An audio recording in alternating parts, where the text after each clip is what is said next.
DDG episode 250. I'm not saying the whole thing because we don't care. My name is Dave, and I'm joined by Michael. Dave, what? You don't want to pat ourselves on the back and be like, good job sitting down almost every week and recording a podcast for...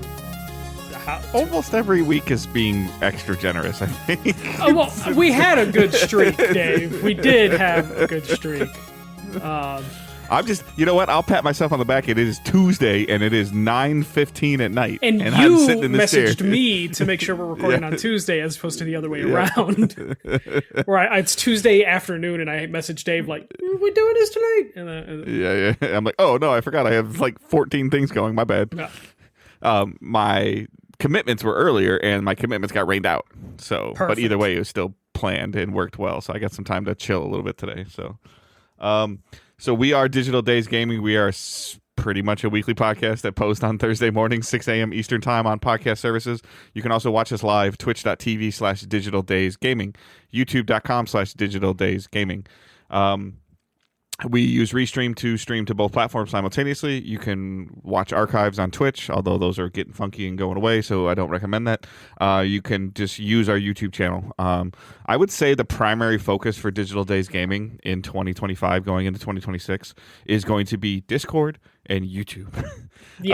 We will use Twitch as a viable live stream platform, but in terms of archiving our content and being able to keep track of our content really well, we use Simplecast, we use YouTube, and then from a community standpoint, we use Discord. Those are, I guess, almost like the three pillars. Like Simplecast is built into our MP3 or RSS. whatever, our RSS feed. Yeah, you had me talking about something earlier. So built into our RSS feed. YouTube just does an amazing job linking with our RSS feed to give you an audio only version, or you can watch the replay. And then Twitch is there as kind of just it exists, it's needed, it's necessary, but I don't feel like it's as popular as it used to be. TikTok is more popular. We need to figure that out. I was going to say that there's a possibility that we might cast to all three platforms, Twitch, YouTube, and TikTok simultaneously. Simulcast. That's the word. But please consider checking those three things out. So you can follow on YouTube, you can subscribe on YouTube for free. You can follow on Twitch. That's free. You can subscribe through Twitch if you want to, whether you do that through a paid subscription or through linking your Amazon subscription. Please consider just checking that if you've been somebody that's done that for a long time. We appreciate it. It just doesn't auto-renew every month. So other than that, I think our playing and watching is going to be kind of light, but considering that we just recorded like 5 days ago or 4 days ago, we actually have some news to talk about. We'll start the big one because it was a very focal point of what we were talking about last week. It's like less than 12 hours after we hit publish. Yeah. And that is Grand Theft Auto 6 has a release date, and it means it's been delayed to 2026. So Rockstar has finally revealed the release date for GTA 6, and it's not this year. It's in fact on May 26, 2026. And that obviously means it's not going to come this holiday. They've been telling us for like 2 years that it is coming 2025, and turns out, no, it's actually May 2026. To appease fans, they did release a new trailer, about 2 minutes. You got to see the protagonist a little bit more. They dropped over 70 screenshots, and then the game's characters receive profiles on their website. So you get to see like a good chunk of the cast of their characters. And then according to anonymous employees, they were never going to hit this year. A lot of employees did come out to be like, yeah, the 2025 release date was never going to happen. But looking at that trailer, you can kind of see like the amount of detail, the amount of stuff happening. This game is going to be a big milestone for gaming technology-wise. Yeah, I actually missed the trailer. I didn't get a chance to watch the trailer. I'm not a huge GTA fan, but I also feel like it's been like 13 years since GTA 5 came out. Like, this is going to be something that inevitably, even if I'm not, in a year from now, if we're not doing Digital Days, which I don't foresee that happening, this is almost going to have to be like a must play, which is with the hype. And then this is a better time frame for it, I think. Yeah, holiday would be fine, but I think like May going into summer, like this is kind of, in terms of I kind of blame you a little bit for this because I kept saying no way, no way, no way, no way. You're like, yeah, like they'll do it. I'm like, yeah, but the window, and I'm like they got to start talking about these things, and they still haven't talked about them. But that transition of players, and I was just like, this can't be coming like in this holiday. It can't. And then, truth be told, like I'm air quoting blaming Michael. We saw the mass exodus. We saw games leave that 6-week window of like October 15th to Thanksgiving. They're like they just got out of it. So, and we thought that based on what we were seeing that they knew that it was coming. Yeah. But now we're getting information that they're like, oh yeah, we knew we weren't ever going to hit that. So are they appeasing shareholders? The answer is yes. Yeah. Which their stock dropped significantly when they said it was being delayed because May is outside of the fiscal year. So it's just like, shit. Yeah, so it's kind of one of those things where I'm like, wow, interesting. And the other part of it is like, okay, that's sort of was expected. I mean, like, my barber is not in here right now. He might be in here later in the chat or whatever. But and then him and the guy like that has the chair across from him. They would every time they would talk about it, they're like, I'm like, that's not coming this year. I said, don't get your hopes up. It's not coming this year. And then I started about 3 weeks ago to start believing that it was actually going to come this year. Stuff was moving out of the way. Stuff was like, hey. Take-Two moved something up. You don't move anything up. But Take-Two was like, no, we're moving Borderlands up. And you had other devs that would be talking about, their games coming out this holiday that are just like really quiet. Which is funny, though. Yeah, this is going to have a different effect, though. Now you're going to have people scrambling that were probably planning to release in spring, seeing if they can move up. Yep. So there's probably publishers going to devs being like, hey, you know how we said we'll give you 6 weeks for polish to get out of the way of GTA? No, fuck that polish. You're not going to get the time to polish. We need this out for the holiday. I have a question as well. Do you think production and tariffs and manufacturing played any role in this delay? No, I don't think because they don't. The install bases are already there. No, but I meant like making the disc. No, you where already do those components? I don't know where those components come from. Where it's pressed, where it's published, where it's shipped from. I don't know enough of that. So there's disc press places in the U.S. They're all over the country based on distribution. Okay. So they probably have enough, and also Take-Two has enough connections if they need to like knock on like a random factory. I just wasn't sure. Like and in the end, I think this might even give them more time for the gaming market to get even more out of control, for them to just come out with their ridiculous price point that's coming. Well, to be fair, like this, if you're Microsoft and PlayStation, you're not going to drop your prices anytime soon, even if the tariffs go away. Right. This will help a very stagnant console market that we're about to see, because basically with all the price increases from last week, like how much a PS5 Pro cost, how much a PS5 regular cost, Xbox Series X, all that stuff. A common thing that I've been hearing, this isn't my own original thought, but like this is a Jeff Grubb from formerly of Giant Bomb, but he was just like, hey, the industry basically said there is no more growth in the console market. We just need to milk the people that are already here, sort of thing. So I feel like this is the time where we're going to see the hardware sales are going to drop significantly over the next year. But Grand Theft Auto moving out of May might save console manufacturers just a little bit going into next year.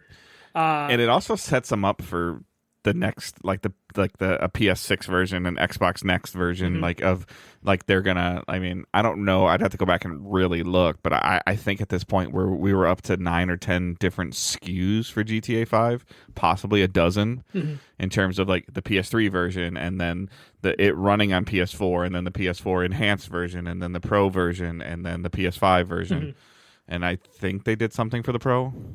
They did a Pro that might have been, that might have been just kind of bundled together kind of thing, like where it was. But I still feel like you bare minimum potentially bought this on 3 platforms, purchased it for $60 to $70 on 3 separate platforms, 3, 4, 5.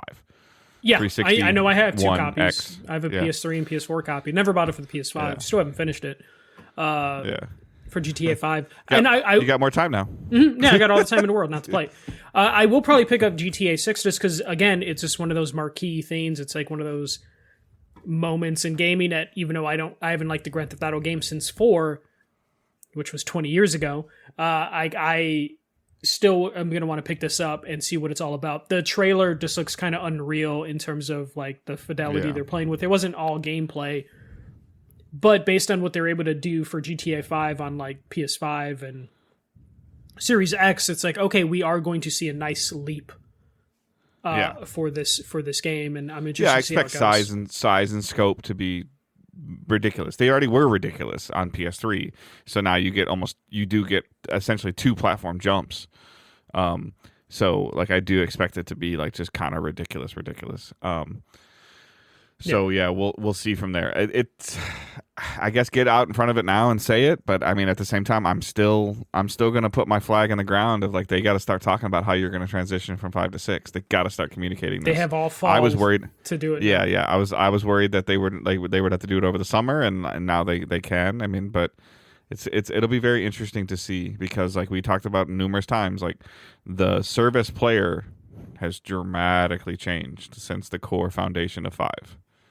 I wonder if they can gamify it a little bit of just like, here's your Vice City savings account. Start putting your Shark Bucks into this savings account that's going to be frozen until like GTA 6 comes out.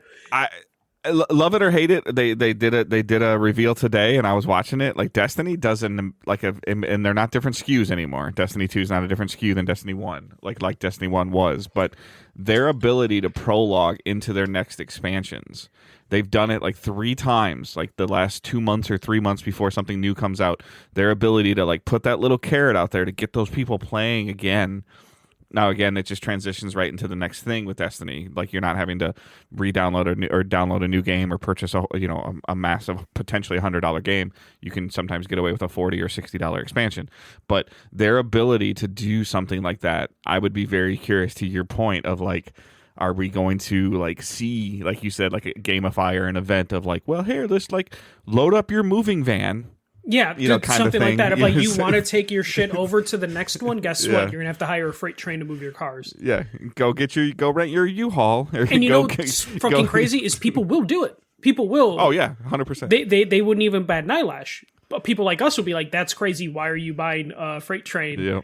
For your digital cars. I bought a large container, but my buddy bought a 2x large container for his stuff. Yeah. Like my container's going on the freight train with my little logo on the side, and I'm like, bro, how much did you spend? Don't matter, man. It's coming to my next game with me. They're actually just going to do a rapture to where they're just going to but it's going to be a weird one where someone's going to come down, and be like, okay, you can take two cars.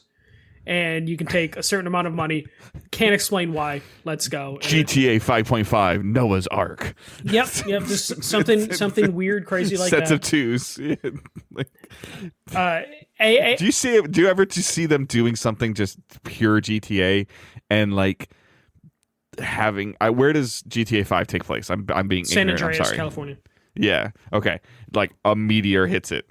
Yeah, and, no, they GTA could 5 do dies. something like that. Yeah, like it's like they make you kill your GTA 5 character in GTA 6, and then it's just like, hey, we're closing a loop. Yeah, no, I think they will probably wait. They're probably going to be super quiet for at least a month or two. Oh yeah, post Super Bowl. Yeah. I mean, like you're not gonna now at this point in time. You don't see anything post Super Bowl, post Valentine's Day. I think that's the same day that in 2026. Yeah, but I would imagine though, like we will get a multiplayer something, but I don't expect that till fall. I'm saying that, and hopefully they hit us with the 12 hours later. Here's the multiplayer features this week. But I expect that's probably what you're the most interested in, though, right? I mean, like you'll play it for the story because you earn stuff, but the potential for the multiplayer, it all comes down to if your crew plays it too, though, right? Yeah. So I actually have no interest in playing GTA 6 online. I am more fascinated by the logistics of how they're going to do this for GTA 6. Yeah. Like you're fascinated by the transition. I'm fascinated with like, what are you going to do with the currencies? No, and I want to know that because I don't. You brought up Destiny and how they've been able to like move expansion and stuff like that. This is a whole different scale. Like this is Destiny tenfold. This is why. Yeah. No, I it's a terrible example, but it's really the only one I have a reference to. It's at least for scale, purposes. They they do it with the 2K, the basketball stuff with the virtual currency. They do it every year. They dump it every year. Yeah. Yeah. Boom, boom, and it's like, oh yeah, cool. You just spent $40 last week. Thanks, bro. Yeah. But this is why we haven't got World of Warcraft 2. This is why MMOs just are like, hey, we just have our base and we're going to keep it going because they don't want to have this tough discussion or decisions of what do we do with the base. Yeah. And we don't know. Like, there are RP servers built for GTA 5. The RP people are fucking insane. Those are the role-playing servers for anyone that doesn't know. Yeah. Those are run on usually private servers, and Rockstar's been like killing some of those servers when they can, but getting those people to transition over when they are like living a life. They turn Grand Theft Auto into Second Life. Yep. What do you do for them? I know Rockstar or Take-Two have acquired some of those RP companies, server companies. So like Rockstar is going to like come out with their own version of that, but you're convincing people to move. And as crazy as it sounds, there are people that are attached to their character like they're a real person. You know, it'll be like asking Dave, like, hey, Dave, can you go move to Florida next week? You'll be like, no, I don't want to do that. And some of those same people will have that same discussion or that same feeling with their virtual character of like, no, I built my life in San Andreas. I don't want to go to Vice City. And they need to find a way to get those people over. And honestly, the way they could do it is just kill the server.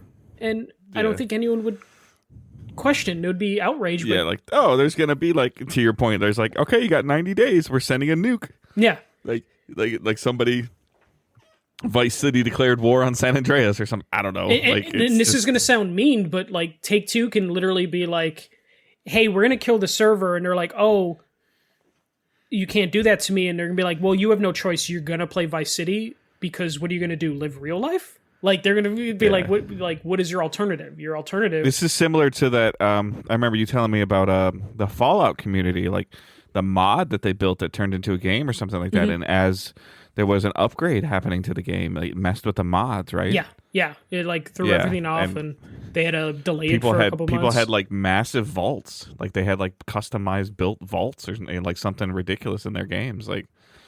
Yeah, this will be very interesting. Yeah, this will be super. Like, I'm with you. Like, the game itself is going to sell like crazy, like no matter what.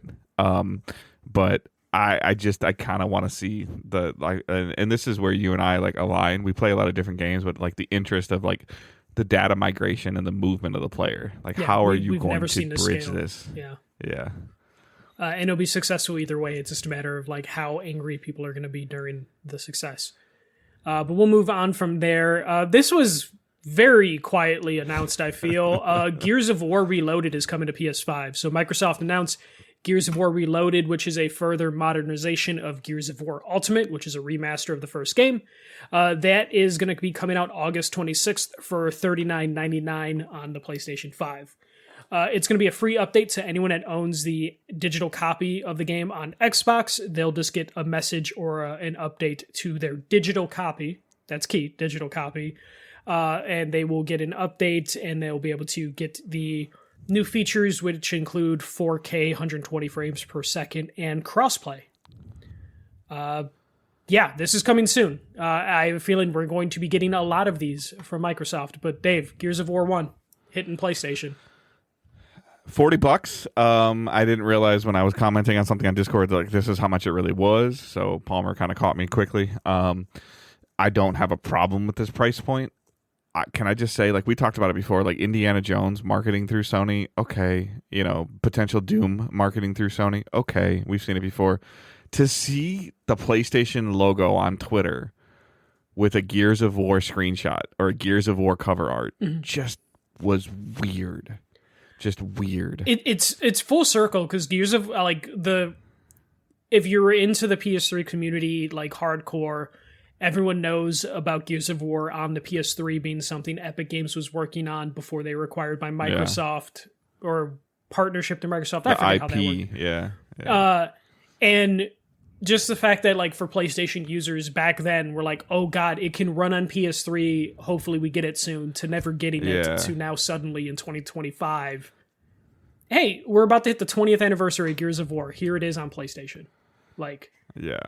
Also, 20th. It's going to hit 20. Yeah, it's also just Game Pass fodder. So like I'm a huge advocate of what they're doing with this, of putting these things on Game Pass, improving and padding and building the library out to just continue to show a solid value of the subscription service. And like if you read in the between the lines, like do I think that Microsoft in the end ultimately has a goal if they want you accessing Game Pass through PlayStation? Yeah, they do. Like that's a goal. That's a long term marathon stretch goal for Xbox. Do I think it's going to happen? No, unless the only way it would happen is if Microsoft moved away from the hardware market. Well, here's the thing.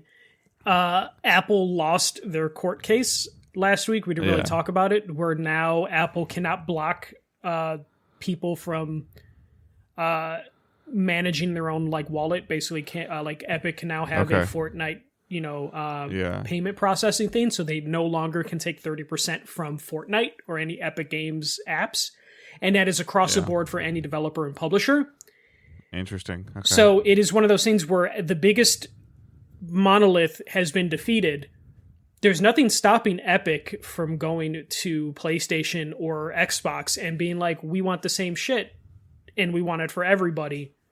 And then that could lead to a thing where, you don't have to go... Because PlayStation is probably their second most... I would say that the app at the time, Apple was one of their top, if not their top, microtransaction performance for Fortnite. And if with the last couple of years with what they went through, I guarantee you it's PlayStation. Yeah. So like they're gonna, that's interesting. Like so, like that's super interesting. Like, are they gonna be able to stop? Are they gonna be able to stop Microsoft from putting the app on PlayStation? Yeah, of being like, hey, here it passes all of your certs, and now we want to process to where you payments. just sign in with your Microsoft account and it just works. Yeah, because they could, if they wanted to be dicks, they could be like, hey, download Gears of War for free, download Forza for free. But in order to unlock it, you need to process a payment through the game to get your Game Pass. Yeah. Like they could do. Well, it just like I know what you're talking about. Like where they it's a shell you download. Like it's a demo version you correct. download. And then even on Game Pass on PC, when I play a Ubisoft game, it redirects me to the Ubisoft store. Yeah. Through the Microsoft store. Yeah. So like that could be coming. And this is a good way for Microsoft to get people on other platforms used to their stuff and a little used to their ecosystem. This game will have crossplay and cross progression across all platforms. Right. That is a good way to get people to like get into that ecosystem because it probably will be managed through a Microsoft account. So that's like, hey, and for me, if we're talking about me as the player right now, and if I'm playing, let's say, like, because Stefan will make fun of me because I use Game Pass as a demo and kiss off. But if I'm playing Gears on Xbox and I'm enjoying it and I'm playing and I make the choice to take something with me I'm gone for 6 weeks or whatever, and I take my PlayStation with me, I'm the kind of person that if I'm enjoying the Gears game enough and for some reason I can't bring my PC with me or I couldn't bring my Xbox with me for whatever reason, I would buy it again if I'm playing it, and to know that my character or my progression and everything like that just comes with it based on your account. By the way, that'll be a Microsoft account. Yeah, it's going to be an Xbox. Yeah. Yep. So like that, I wouldn't have a problem buying it again like that. Like I still wish NCAA had it, and they didn't have it this year, and hopefully I don't think it's coming next year either. But it's just kind of like it's super interesting, especially at like $40. And if this has any kind of modernization of, are we getting multiplayer is going to be in there, which is like. This was I would say if you were doing a top 10 multiplayer game of all time, this is in the list. Right? If not top, like most influential, it could be on there. Yeah, this I wouldn't say it'd be on the Mount Rushmore of multiplayer games, but if you were to make an it's on the list, like hey, this game if you're doing a starting things. If you're making an all-star baseball team style of 14, 15 players and starters and pitchers, like this game's coming out of the bullpen, or it's your third or fourth starter, like it's there. Yeah, it's a contributing factor of one of the pillars of building multiplayer shooters. It's funny how quickly Microsoft has finally realized it was a thing we've been complaining about for years of like you were sitting on a treasure trove of IP. Fucking do something with it, especially in Microsoft's case. Microsoft has basically infinite money. to where Right. they could just pump these out. And now we've got an Oblivion remake, and then 4 months later, we're going to get a Gears of War remake. Does the Master Chief Collection have multiplayer? Yes. Okay. Yeah. Which I was think wondering, that's like, next. how long until we get a full Halo 1? Well, and Like a Halo 1 or Halo 2 remastering. I think what they would do with that... Not 343. Yeah, I think what they would do with that is if they can't develop it fast enough, you release a Master Chief Collection in bunches of just like, hey, here's our roadmap for the Master Chief Collection on PlayStation. Yeah. And you release like 1, 2, 3 Reach over time to get it on PlayStation. But I'm even talking about a $40 Halo 1 solo thing that is 2026, 2027. I feel like Phil Spencer would want to do the Chief Collection. Like, they got away with it without Gears because Gears doesn't have a collection like that. So I imagine if you do Halo, Master Chief Collection has been the marquee thing. And I don't think they're developing a Halo game anytime soon. So I think you would do the Master Chief Collection, which would be hilarious. Like, Marathon will come out next year or this year and fail. And then Microsoft's like, hey, you want to play a good Bungie game? We got 4 of them. Here they are right now. Yeah. That would be kind of wild. But Microsoft and Xbox finally realized, like, hey, we have a treasure trove of IP. Let's just start banging out remakes in between, like, the big marquee thing. It's a thing I want PlayStation to do because they're sitting on a ton of IP that they're just not using, and we're getting long gaps between first-party new games and sequels. Mm-hmm. The only difference is Sony PlayStation does not have a huge bank account compared to Microsoft, where Microsoft can just throw money and get this working. Sony doesn't have a bank account that they're willing to let PlayStation access. Yeah, and it's funny because PlayStation is making most of their money. Correct. Yeah, I agree. Yeah, it's very interesting to see. Like, they're selling the hardware, but they're not letting them invest in the software to potentially sell more hardware or to continue a hardware growth. Like, to continue a software growth. It's very interesting. We heard about this even prior to the pandemic, like where like PlayStation was holding Sony up. Yeah. Was carrying Sony Interactive for, during the PS4 life cycle. The TVs were in this weird spot. There was talks of spinoffs. Yeah. Where they were going to break PlayStation away from Sony proper. Yep. So now when you hear the stuff about and we're running out of them, but like, who do you let's use Resistance as an example, even though I don't think it would sell. Like a Resistance trilogy, a remastered Resistance trilogy. I think you'd have to do it as a trilogy, but like, who do you give it to? Because you're putting so much pressure on your current first party studios to make the God of Wars and the Intergalactic. Is that it? Intergalactic? Yeah. Yeah. And whatever, and the Ghost franchises and MLB, like they've got their pillars of what they're making, of who they are and what they're doing. And, because we know what Housemarque's doing, we know what Santa Monica's doing, we know what Sucker Punch is doing. I mean, the only one you have is Bend. And are you at this point? Are you trusting? And Blue Point, yeah, but but what's Blue Point doing? They did their game got canceled. They were making a God of War multiplayer game.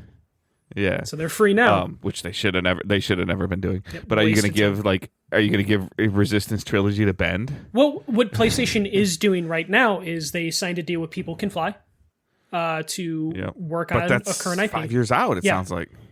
They're working with Bandai Namco, and Bandai Namco have released Freedom Wars. They are working on Loco or Patapon 1 and 2, and Everybody Golfs. For other platforms. Other platforms also. Because it was a thing where it's easy free money for PlayStation. They take none of the risk. Bandai Namco pays them a fee, and then PlayStation can be like, hey, we have first-party stuff on our platform again. And that's the route they're going to go. But the only problem is with that route is they're only taking low-risk swings at it. Because a Resistance, a Killzone, those are a huge investment and a huge risk if they don't hit. Patapon, if it comes out, sells 100,000 copies, they probably walk away with it like, good job. Like, that worked. And it's interesting because I feel like Ratchet and Clank was successful. Mm-hmm. And it's owed a couple million, They redid, Ratchet and Clank 1, and, it was successful. There's a whole library of Ratchet and Clank games. Sly Cooper is I would just argue, sitting like, there. I agree, yeah, but I would argue like Crack in Time. Like I would love to play that again. Yeah. Like that. Just there's a lot of stuff there. Yeah, like I enjoyed the Sly games on the Vita. I still remember that. Like, and we're hitting. It's weird. Gears is going to turn 20 next year. And like we're getting in that thing where the games that we love from that generation are going to hit 20 years old over the next couple of years.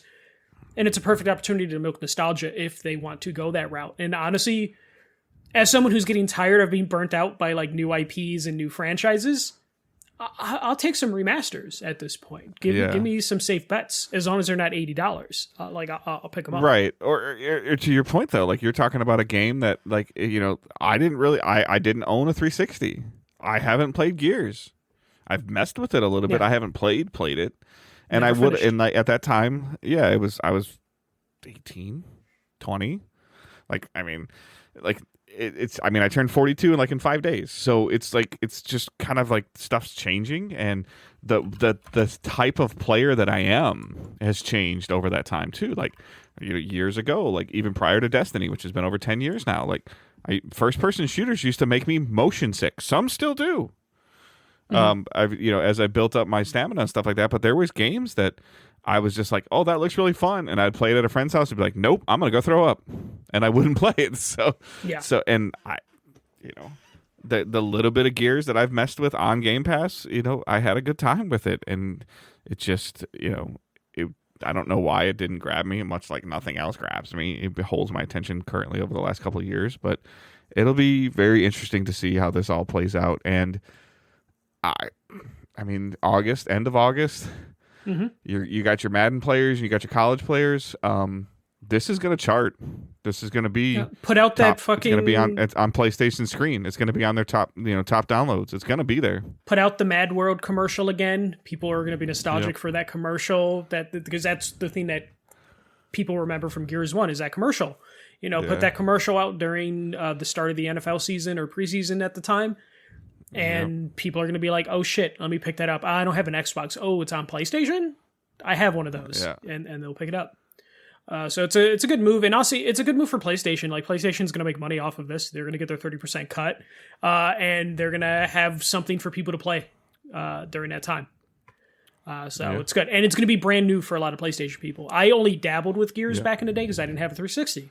I could play it now on Xbox with Game Pass, but now that this is coming, I'm like, okay, I'm not going to pick that up anytime soon, or I'm going to wait for this. Yeah, I mean, it wouldn't bother me. Like, I'm to the point now where I do it with some of my other games. I'm sitting here right in front of my PC. I'll play Gears on, like if you pick it up on PlayStation, or if Johnny Zaboy picks it up on PlayStation, like I just hop in the Discord. Like the ease of use of everything now compared to 5 years ago, 6 years ago, like the platform just doesn't matter. Play the game, have fun. Who cares? Yep. Like, please just let people play.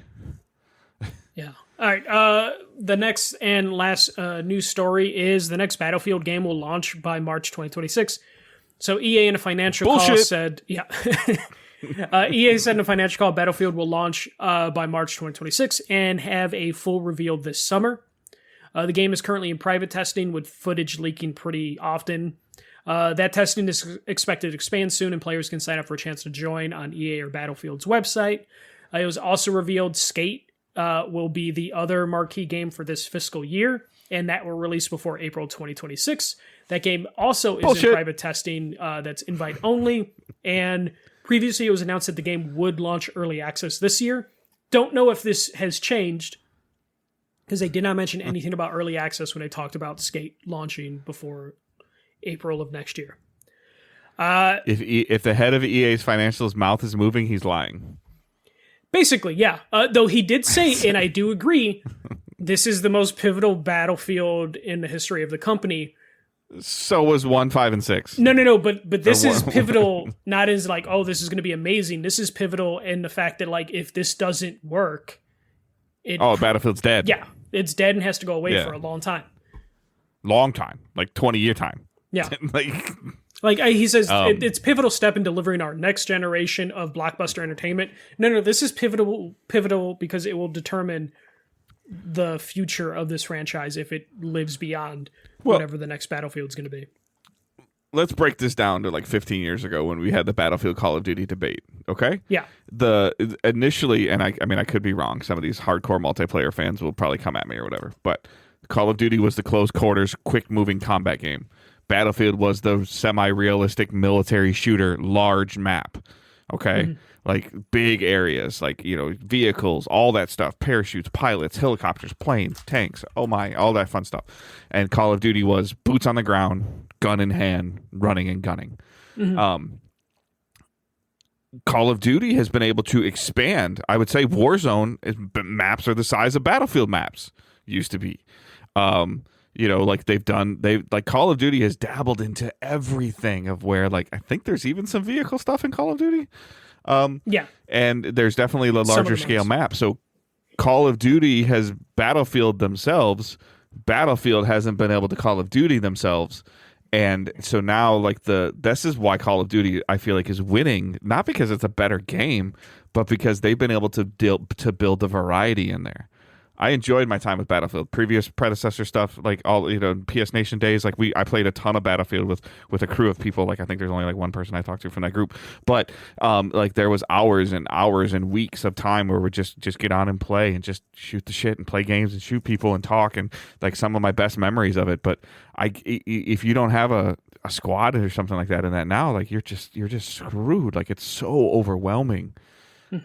And they haven't been able to simplify it. They've taken so much pride on realistic military shooters, and Call of Duty's over there like, oh, you want a Ninja Turtle on your left leg and a Terminator on your right leg? Cool, go for it, bro. $5. Yep. No, yeah, and like just looking at Battlefield right now, like so I pulled up the worst fucking wiki in the world, fandom. Battlefield 3. So we'll start with Bad Company. Bad Company sold apparently 2.59 million copies. Battlefield 1943 sold 3 million copies. Bad Company 2, 6 million copies. Battlefield 3, 17 million copies. Battlefield 4, 14 million copies. And then here's where it has a hard broken as shit drop. at launch, by the way. Broken as shit at launch. This was the beginning of the end of Battlefield. It was the launch of 4. Yeah. Hardline, 4 million copies. Oh. Battlefield 1, we So don't bad. have sales. We just have them saying they hit 25 million players, like after 2 or 3 years. So we don't have official sales. Just 25 million people played it, which could mean anything. And then Battlefield 5 sold apparently 7.3 million copies. So like they had the momentum after 3 and 4, and then it just fucking fell off the map. So like they can't handle. They pulled 4 out of the ground. Like 4 had dug itself so 6 buggy. feet into the ground, and they were able to go and dig through that crap and pull that out and stand it upright, and it became a solid game. It took them a long time, but it became a solid game. People were still playing it. 5 came out for years after. Yeah, and then it's just they went. You had Battlefield 1 in there, right? Yeah, Battlefield 1 is the one we don't have sales data for. We just know 25 million people played it. Yeah.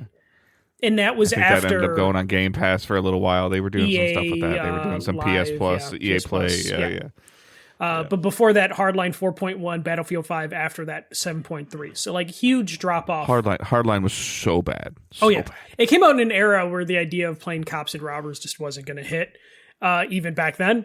And it was just but that was them like trying to payday their game, and it just didn't work. Yeah, it was them just like, hey, let's do like a gritty story. Let's do something different. And it's just like Battlefield 4 is like Battlefield 4 became one of their greatest games after they fixed it. Battlefield 3 is probably still their best. Sorry, PC people from the 90s or the early 2000s. 3 is probably considered like the marquee. I think Bad Company 2. Playing my marathon and Battlefield. I got the original Battlefield. I ran a 400-foot cable across the street to my neighbor. Yeah, Battlefield 1942, man. This is the greatest game ever. Yeah. But yeah, no. This just... I don't know where this is going to go. I have been looking up some of the leaked footage. Don't know if I see anything that's like, oh shit, they're on their way to something amazing, but I don't know. If you're EA at this point, do you think there's a chance that they're just like, let it fail? Let's just become a sports fucking studio. Well, maybe, but I mean that Frostbite engine. They spent so much money on that Frostbite engine. So much. They money. had to have made their return. It's been like 15 years of that engine. Yeah, but even the newer one though, with like the battle, like I remember them trying to like have a like an aircraft carrier crash into the island like in the middle of a map. Like they were trying so hard, and it's just like. Nothing was more frustrating than playing that game, and if you weren't not a very good vehicle person, like I wasn't, like you have to run hundreds of yards. I always thought that was kind of fun, though. I was a ground person. I was like fine just doing guerrilla warfare while everyone's like doing vehicles and planes and stuff. Bad Company 2 is still like my all-time favorite like Battlefield game. The thing I remember the most about Bad Company 2 is just the size of the weapons in first person. I was just like, I went back after like I never played it originally, and I played like Battlefield 4, and then I went like somebody's like, hey, like I think I went and got a cheap copy at like GameStop or something like that. Like, hey, let's play this, let's mess around. And I think I pulled out like an assault rifle. I'm like, what the hell is this? Yeah. Like it like took up like 70% of the screen. I was like, oh my god. Scale back then wasn't great. I mean, the PS3 era, you'll see so many times where doorknobs are like forehead height for some reason, and you're just like, is everyone just like 3 feet tall in these games? Luckily we're past that, but yeah, no, Bad Company 2 is just my all-time favorite. EA basically saying like, hey, these are our two marquee games for the year. Oh boy. Between Battlefield and Skate, and like I've looked up Skate responses, even though people are under NDA. There are people that just aren't happy with the direction Skate's going, which is just like, all you had to do is just make Skate 4 and not do anything fancy. And it doesn't sound like they're getting there. Battlefield seems like the same thing of just like, how do you fuck up Battlefield? Just give them guns and destructibility and let them have fun. And they try and find different ways to mess it up. Remember, was it Battlefield 5 that didn't launch with voice chat for your team? I think so. Yeah. And I think their philosophy on it was, well, the game chats, like, or the party chats are just more dominant now. Like Killzone had that too. Killzone's like, but there wasn't even text PSN chat, party if I remember. Yeah. So like there was just none. It's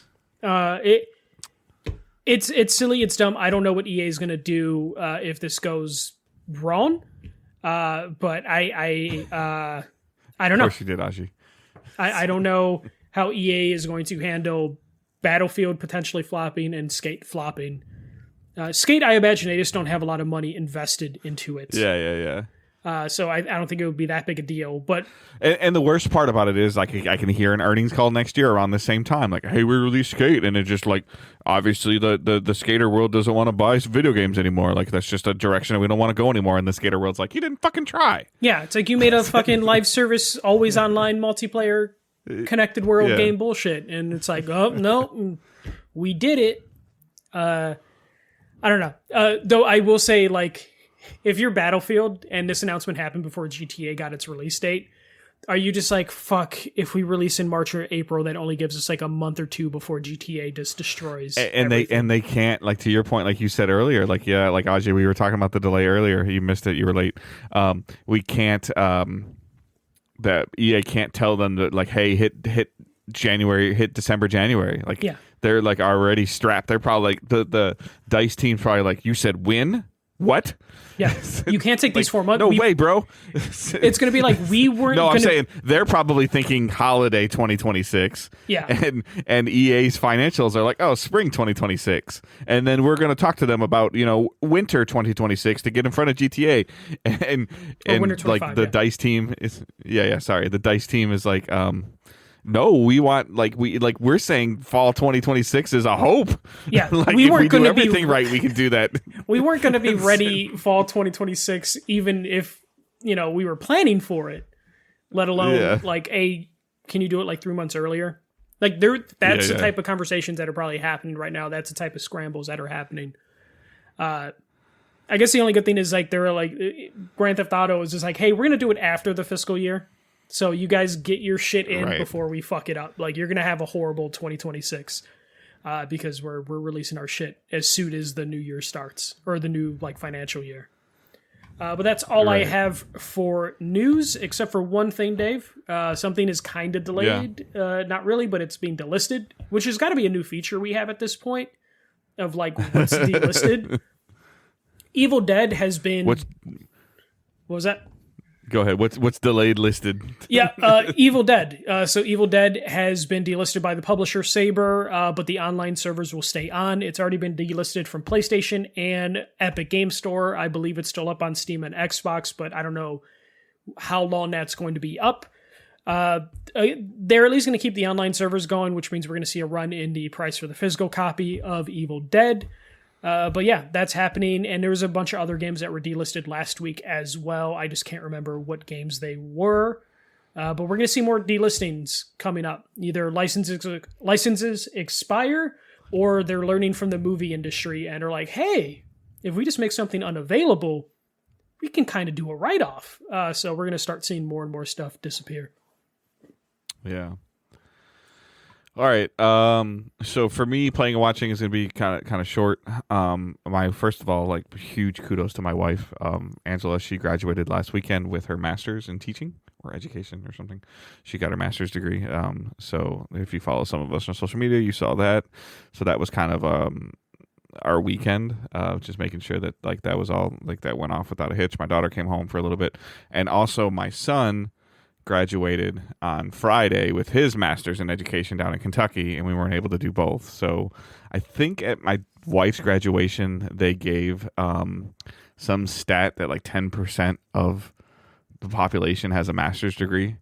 And now I've never even touched college. So like my wife will have my wife has a master's, my son has a master's, and my daughter will have a master's like this time Can you last get year. like residual masters at that point? Yeah, maybe like through osmosis or something. Like if you stack all three masters on top and then just take a photo of you holding it, it'll work. Yeah. So huge props to my son, huge props to my wife.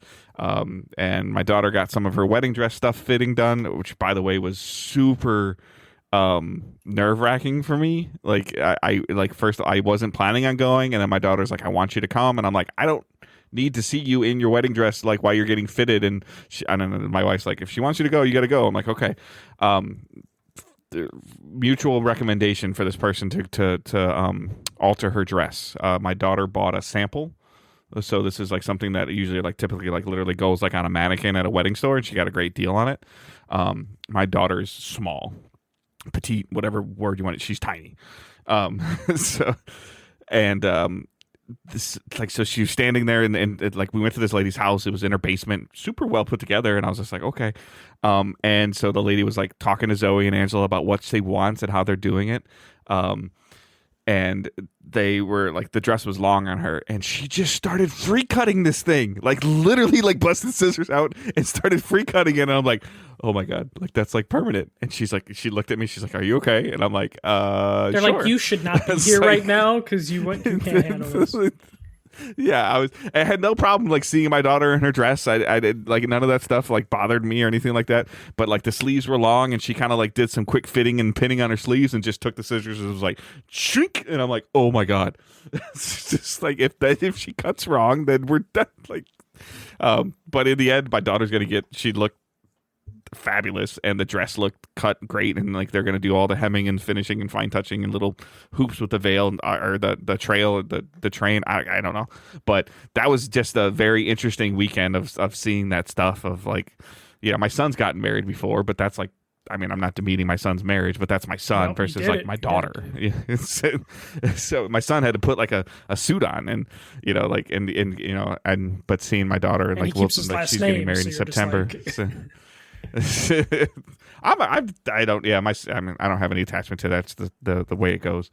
I have attachments to my last name, but not the processes for my daughter to take the last name of her husband. And he's a great guy too. So that was the majority of like my weekend. I talked about briefly earlier, Destiny, like, and you might be interested in this, Michael. We didn't put it as a news story, but they announced like 24 months of content, like from July, like all the way into 2027. Like they're talking about what they're doing into 2027. There's dates, there's titles, there's names. So they're legitimately going to try to continue producing content for Destiny and run Marathon.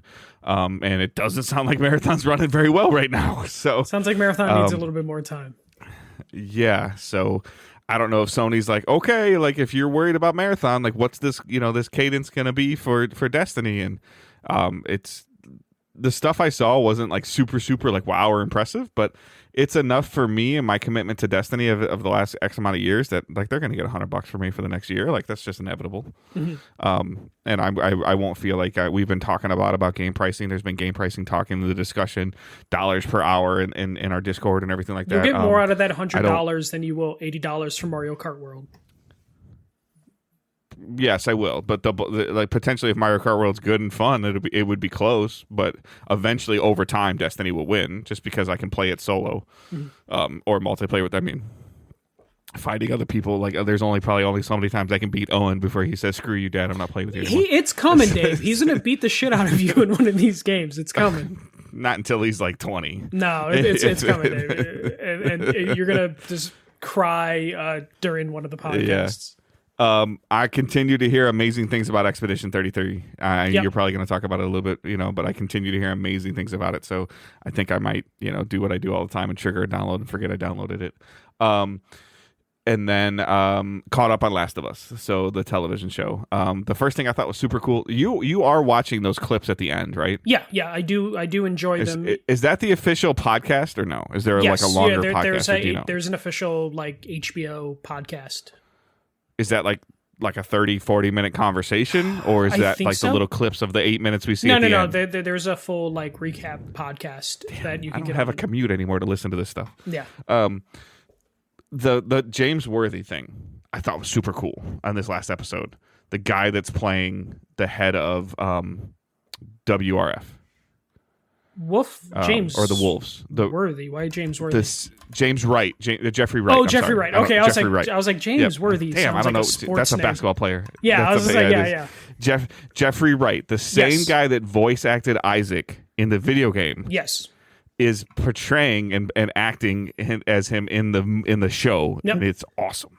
Yep, no, it's a perfect. You can't complain about that casting. Reddit, yeah. You can't complain. No, I don't have any problem with anything. I don't complain about casting usually. Yeah. So, a lot of people hate the casting in this show. It's like, hey, nope, that one's perfect. They've dialed this up to like the interactions. Like my problem was comparing the game, and I'm trying to speak vague, comparing the game events to the television events, where I was like sometimes disappointed in the television events, especially in season 1. I am not disappointed in the television events in season 2 at all. No, yeah, I would say, because like me and Sarah like watched it when it happened, like as it was airing, and we digested it a little bit, and it's one of those things where the moments that they recreate and the sets that they recreate from the game to the TV show are fantastic. They're so well put together. The actual stuff that's happening in those scenes work really well, or in those moments. It's just some of the stuff in between those moments, the new stuff, I feel like they're kind of flailing just a little bit. Yeah, I agree. They're doing a poor job of introducing the new characters, I think, or the new like easiest way to like the new factions. I think they're, maybe they'll fix it. I don't know. I think the problem they're having is they're rushing through it just a little bit, and we already know it's 7 episodes a season, not 8 or 10, however it was last season.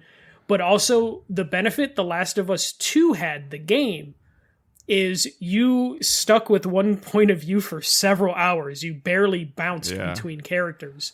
And I feel like they would benefit from like, we're only going to work on the wolf people for an episode. Yeah. We're only going to worry about Ellie and Dina. Which is what I thought they were going to do. Yeah. Like, it's legitimately what I thought they were going to do. We came up to the big cataclysmic event, and then I'm like, okay, let's unpack how this event happened. Yes. Let's build up to making you understand how this event happened, which is kind of what the video game was doing, just in 2 very parallel paths that we didn't realize were parallel until farther along. Yeah. So it's just very interesting to see, because certain things that we used to say would be easier to portray in a television show or a movie, I'm determining are harder to portray, because it could just be like we used to get a ton of information in Last of Us 1 and Last of Us 2 with either flashbacks or just Walking. walking. Yeah. And the conversation of walking. You can't do that. You can do it on television, but you lose your audience. Like, you lose the attention span. And there's moments that I realize, I'm like, oh, you know what they're missing?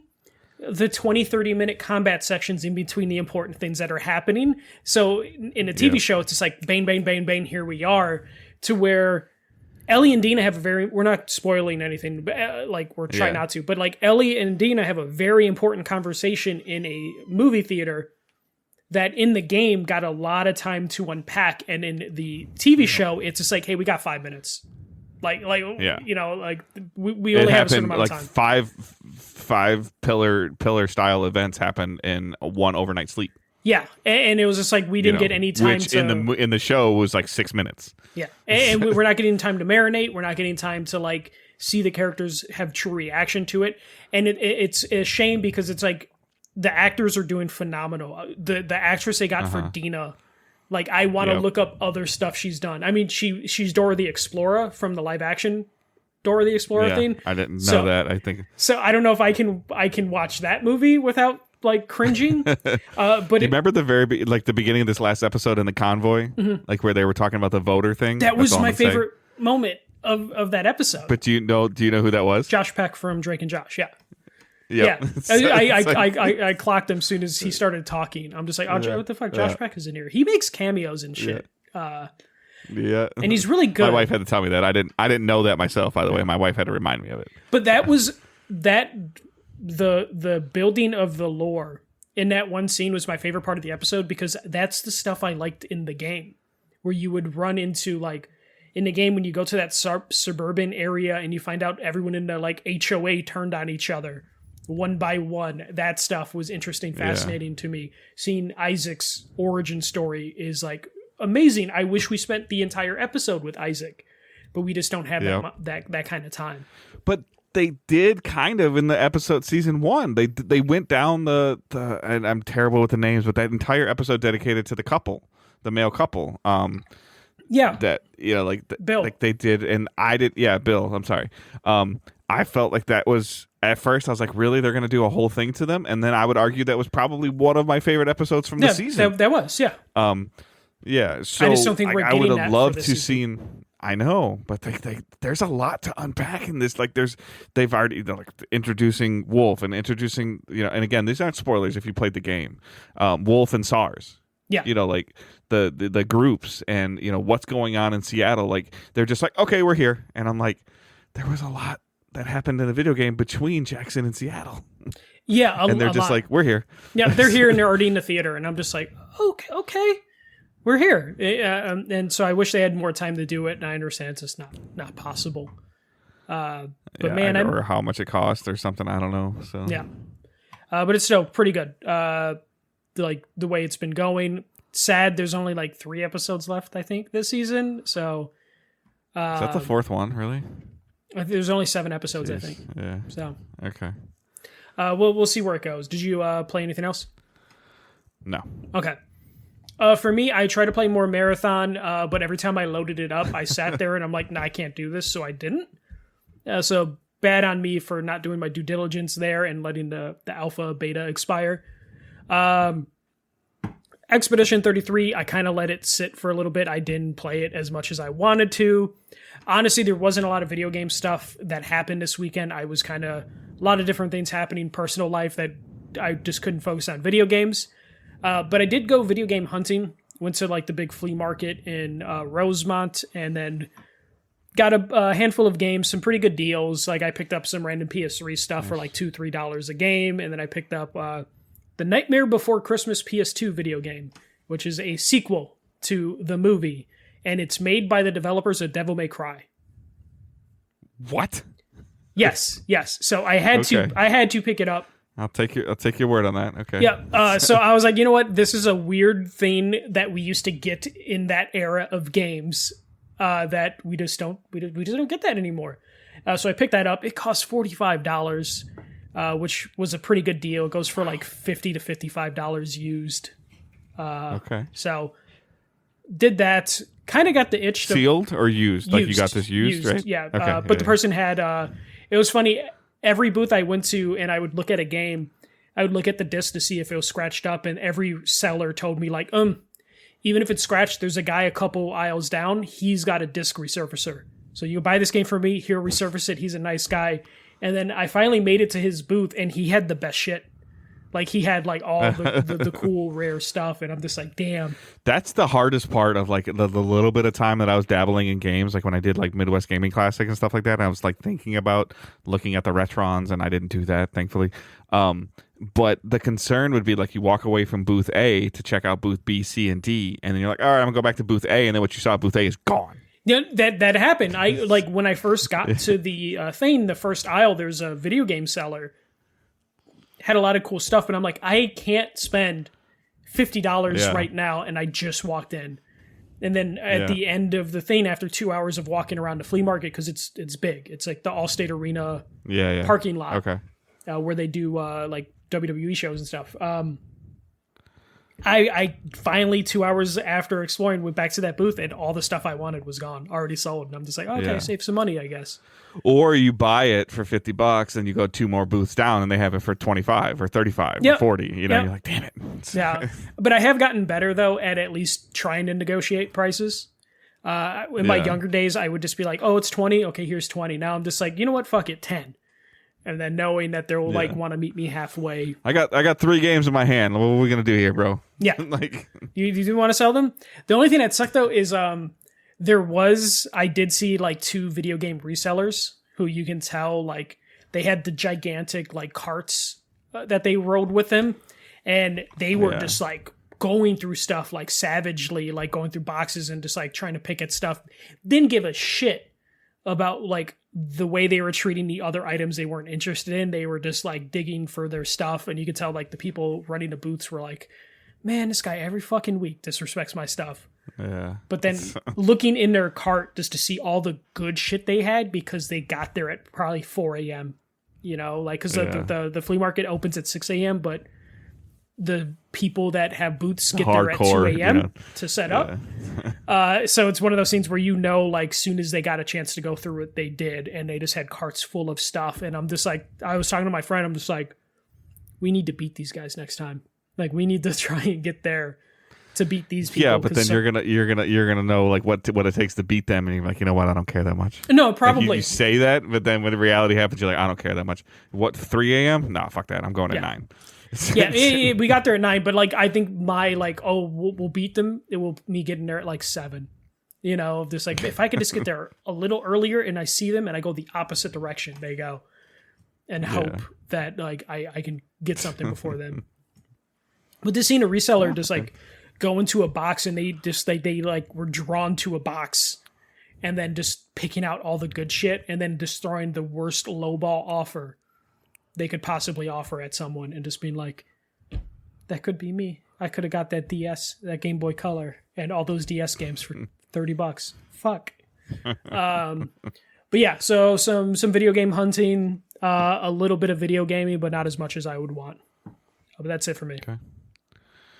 All right, so that's it for playing and watching. We'll do a quick Ask Digital Days question. This one comes from Stefan, who I think might be up to date on the podcast, potentially. That's amazing. I think he said he was. Yeah, so, although I did nail like, he won't hear this till Easter, and he actually heard it on Easter. And that was like, we recorded like in December, so yes, that was great. So he writes, and he put it in Discord under the Ask Digital Days channel.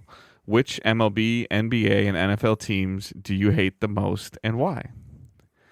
You want me to go, or you want to go? I can go. So MLB teams, I don't hate the Cubs. I hate Cubs fans.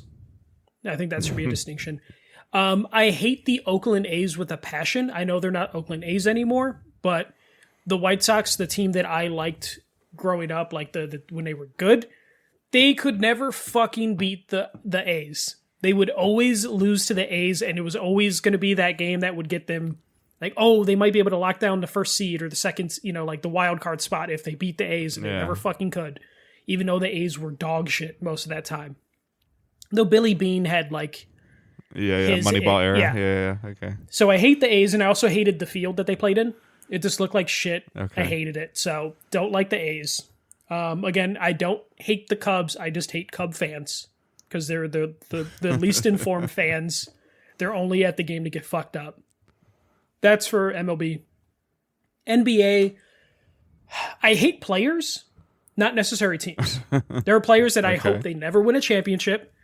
And those include like James Harden, Ben Simmons. Like I'm like love and hate with LeBron. Like I respect his stuff, but I hate the way he flops and like complains during games. Same thing with kind of Luka Doncic. I don't like the way he plays the game sometimes, even though he's really talented, really good. So there's a lot of players I hate. No teams that I really dislike. I should hate the Pistons, but I liked the 03, 04 team, like the championship team, because like they just like I was a big Tayshaun Prince fan. The going to work blue collar team. Rip Hamilton with the mask was super cool. So like I know I should hate them. I kind of hate. So I don't hate the Knicks. I hate the Knicks fans. They even though they know I hate both. I hate both. But it's different than the reason why I hate Cubs fans. Cub fans don't know the team. They just like the logo. Knicks fans know the team.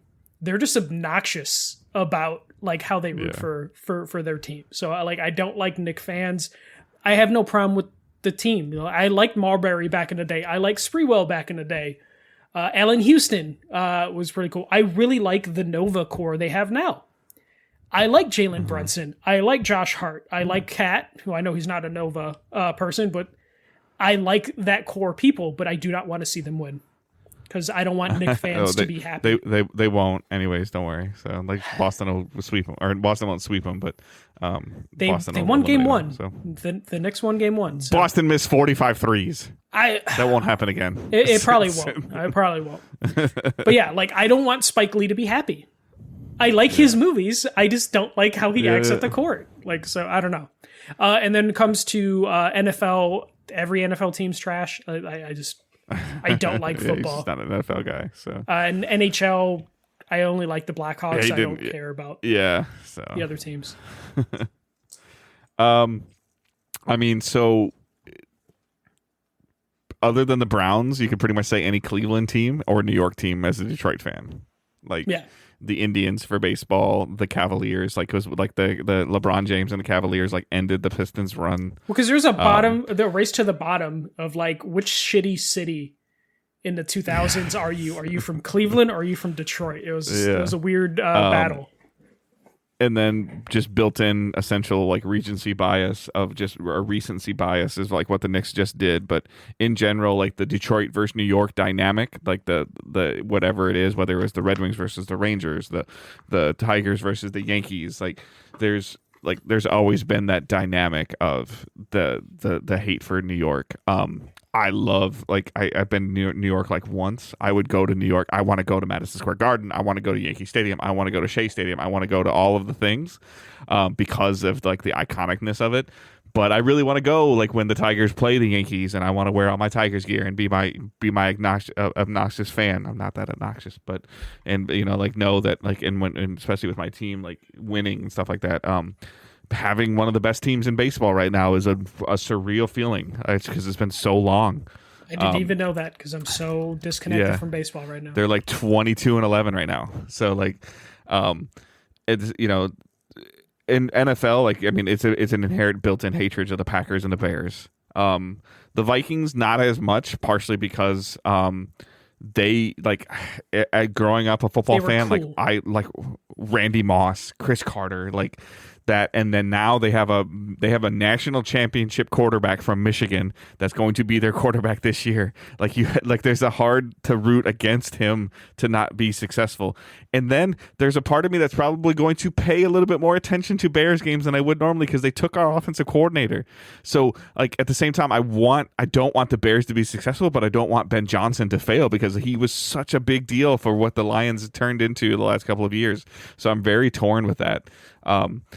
But you know, but overall, I love baseball. It's just in general, like I wouldn't say that there's a team that I hate. Aaron Judge is like to your point, like you talked about players in basketball. Like Aaron Judge is a phenomenal player to watch. I don't think what the Houston Astros did, like in terms of like what they were, allegedly doing, or like I don't think that was like this huge competitive advantage. They were still a very talented team that probably without doing it would have won, but we would never known that. It's the same thing about steroids and Barry Bonds. Like, could he have done it without it? Maybe not as many, but he still probably would have been the home run king. Like, so that's a huge thing to unpack for me. But like, I can just be mostly thoroughly entertained. I did go to a Cincinnati Reds Kansas City Royals game when we were in Cincinnati, and that was the first time I went to like a sporting event that didn't involve one of my home teams, and that felt kind of weird. I didn't really have anybody to cheer for or anything that I was like hoping would happen, other than I just want an entertaining game. So, but yeah, like for the most part, like that's the sports thing. And I said it in Discord too. I'm vastly fascinated by Stefan's interest in American sports. Like it's very cool. I feel bad for him because he's probably missing so much cool stuff because he's sleeping. Yeah, and then when he's awake, it's the boring soccer. It's just like that. That's the only enjoyment he has is soccer. I'm so sorry, Stefan. Soccer. And it's called soccer. It is called soccer. Soccer. We're just gonna keep saying soccer. All right, so that's our show this week. A little bit longer than normal. Not actually, about right on time, actually. So you can follow us at Digital Days Pod, at The First MJC, at Good Dave Hunt. Our Facebook group is still there. Our Discord server is the high point of our communication. If the sports stuff continues, I might have to make its own channel for that. Although that's, like during it's playoff time right now, hockey and basketball playoff time. And, so there's a lot of conversation going on around that. But you can join that Discord server. You can ask the questions and ask Digital Days. You can, we can start trying to figure out if there's going to be some games that are coming out that some people want to check out and play. And, like maybe when Battlefield eventually doesn't come out, we can do that. Not, hey, Gears of War's got co-op. I'm game. I'm game for it. So I'm game for it because I'll have it on Game Pass. And if you buy it on PlayStation and you want to play the game with us, then let's set it up and we'll play. Repo. I don't know. Oh my gosh, that's that other running game, Aja. You're ridiculous. I don't even know anything about that game, and I don't want to. So patreon.com/Digital Days Gaming, where you can check out our Patreon tiers. Other than that, I think that's everything we got. I hope everyone has a great week. Keep moving forward. Don't be a dick. See ya.